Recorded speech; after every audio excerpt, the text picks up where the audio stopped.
Now, let's find out whatever happened to the singer with one of the cleanest images in rock, the most famous member of the Osmond family, Donny Osmond. Back in 1963, when he was only 6 years old, Donny began singing with his brothers in the family group called the Osmonds.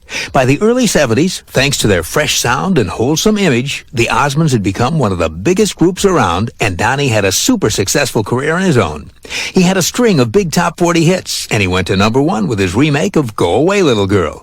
He also hit the top 40 3 times with his sister Marie, and together they starred on their own Donny and Marie TV variety show. But by the late 70s, in part because of his overly clean image, Donny's career had run out of steam. After recording 2 albums, neither of which was released, and being dropped by his record label, Donny decided it was time to find a new line of work. He grew a beard so people wouldn't recognize him, and he stayed out of sight for 2 years, thinking about his future.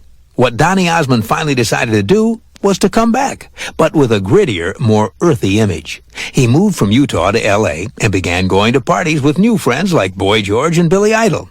He spoke out against those who wanted to put warning labels on rock albums. He says, quote, "My whole strategy was to let people know I'm a real human being." Helped by his friend Peter Gabriel, Donny recorded a new techno-pop dance album for Britain's Virgin Records and had a hit single in England called Soldier of Love. Donny continues to pursue his comeback, but only on his own terms. He says, quote, "I just want to regain some respect for the talent I know I have." And that's our update on Donny Osmond, a star of the 70s with a new rough and ready image for the 90s. Now, on with the countdown. It's from coast to coast. On American Top 40, I'm Shadoe Stevens. And now we're up to the singer who strong-armed his way onto the radio airwaves. It happened recently in Tampa, Florida. The morning drive disc jockey at station Q105 WRBQ named Cleveland Wheeler was given a new record to play. When he looked at it, he saw it was by that old teen idol of the 70s, Donny Osmond. Well, he wasn't about to play that on his radio show. Cleveland told us, quote, "I was very serious about not playing the record. The record was well produced, but I felt there were other records that deserved attention on morning drive."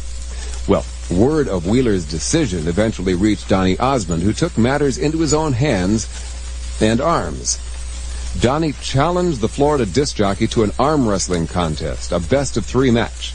If the DJ won, he wouldn't have to play Donny's hit Soldier of Love. But if Donny won, he'd hear his song on Cleveland Wheeler's show.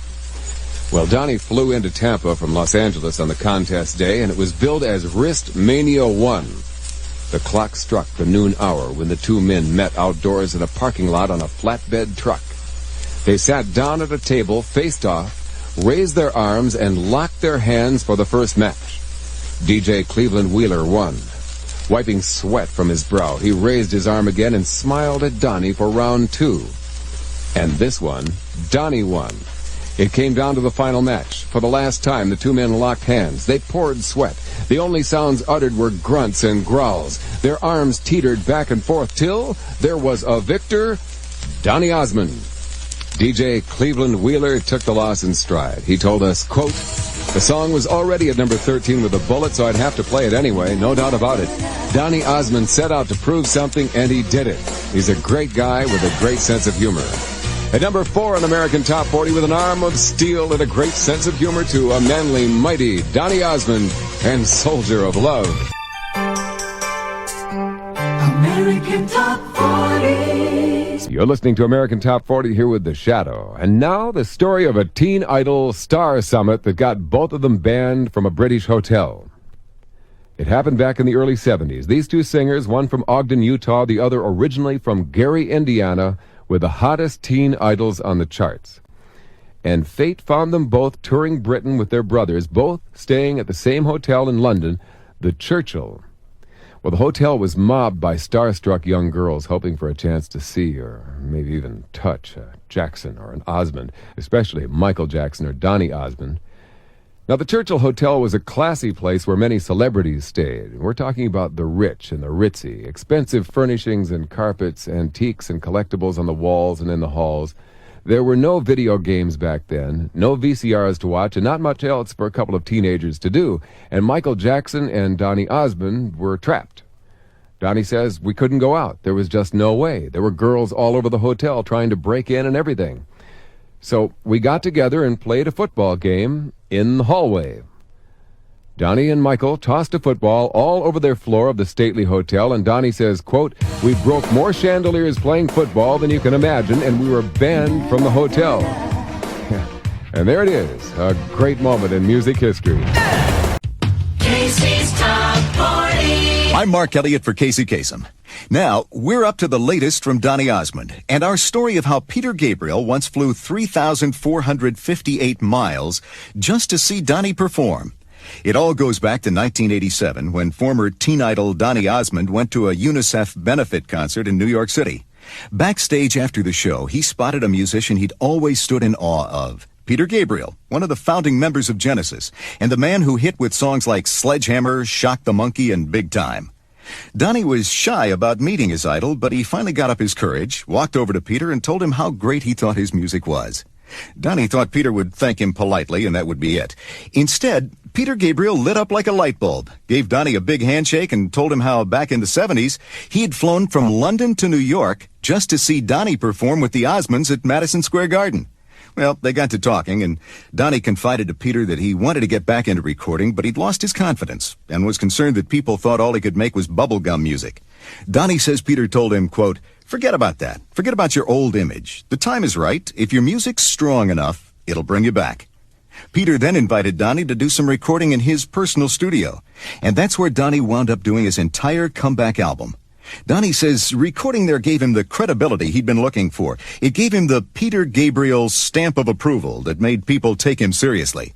Well, this week, the second hit off Donny's comeback album climbs 8 notches to number 23 in our survey. Here's Donny Osmond with Sacred Emotion.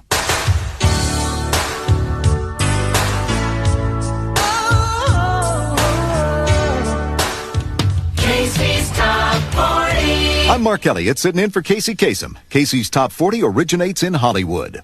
Now, here's a Casey's Top 40 riddle for you. What began with 10 legs, then had 2 legs, then 4 legs, and now has 2 legs again? The answer? The superstar who's got survey song number 13 this week. His top 40 career began in 1971 as the youngest member of a family group from Ogden, Utah, 5 brothers, which adds up to 10 legs. Then, this singer stood up on his own 2 legs with a super successful solo career. After that, in the mid-70s, he worked for a while as half of a duo, singing with his sister Marie. That's 4 legs. These days, Donny Osmond is back as a solo singer, standing on his own 2 feet again. Last year, his comeback single, Soldier of Love, hit the top 10. And what's it like for Donny to be back? Well, he recently told us, quote, "When I decided to come back, I knew I'd have to start all over again. I had to knock on people's doors, finding the right team to work with me. It took a long time, and it's been a difficult climb, but because I did it myself, I can appreciate it a lot more. I'm doing it on my own, the way I want to." This week, Donny's latest hit on his own moves up 2 notches to number 13 on Casey's Top 40. Here he is, pop star of the 70s, back doing it again in the 90s. Donny Osmond with My Love is a Fire.